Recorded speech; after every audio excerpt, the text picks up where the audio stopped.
Elon Musk recently put out a tweet asking users if they should accept Dogecoin for their Tesla vehicles.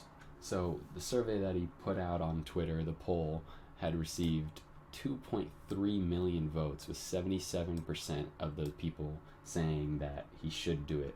Now, what I saw interesting when I was reading down here that I didn't know about is that on Sunday, Elon Musk said that he will accept Dogecoin, he'll accept Dogecoin to fund the lunar mission next year for SpaceX, and obviously he runs one company and he's accepting it over there, and he's already a big proponent of it, and then he asks everybody if he should do it for this company, and a bunch of them say yes, then he's probably going to do it, which is the perks of having a creative entrepreneurial personality at the head of a big mega corporation, because he's able to do things like that. And when he does things like that, which he's been doing for a while and he's going to continue to do, I'm sure, what that does is it forces all of these other people to then follow the same path, or basically kind of be screwed.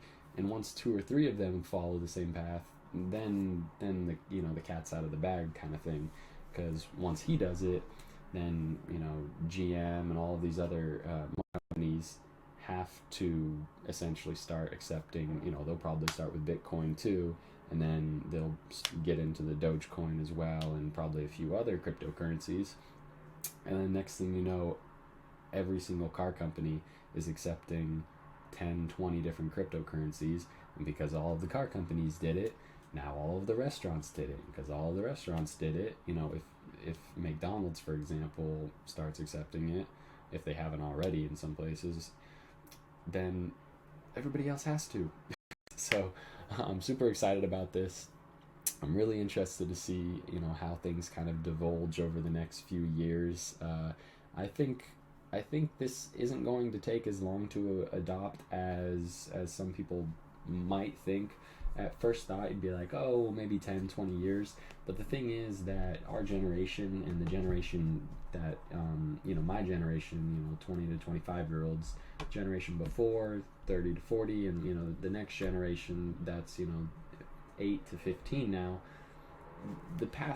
all 3 of us are very and more so the younger that you get, they're getting basically smarter and smarter, and they are picking things up quicker and quicker, and they're being basically programmed to be more open-minded and accept changes faster and faster. When a new iPhone comes out every year or two, and when some new Xbox, new PlayStation, new car, they're in the middle of going from gas cars to electric cars.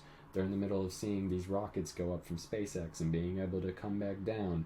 When they're in the middle of so many changes and they're seeing that so many things are possible, then it makes you a lot quicker to adopt things.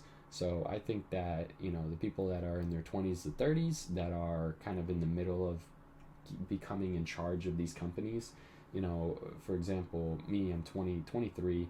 If in the next 4 years I was in charge of some corporation, which a lot of 28 to 30-year-olds are, because they start a lot of these companies, especially in Silicon Valley, a lot of those people also are the same people that invested in Dogecoin, Bitcoin, Ethereum today.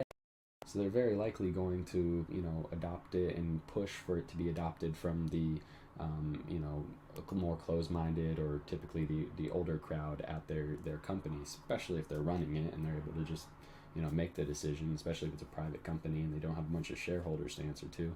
So, yeah, I don't know. Let me know your guys' thoughts down below, what you want me to talk about next, and I'll see you guys next time.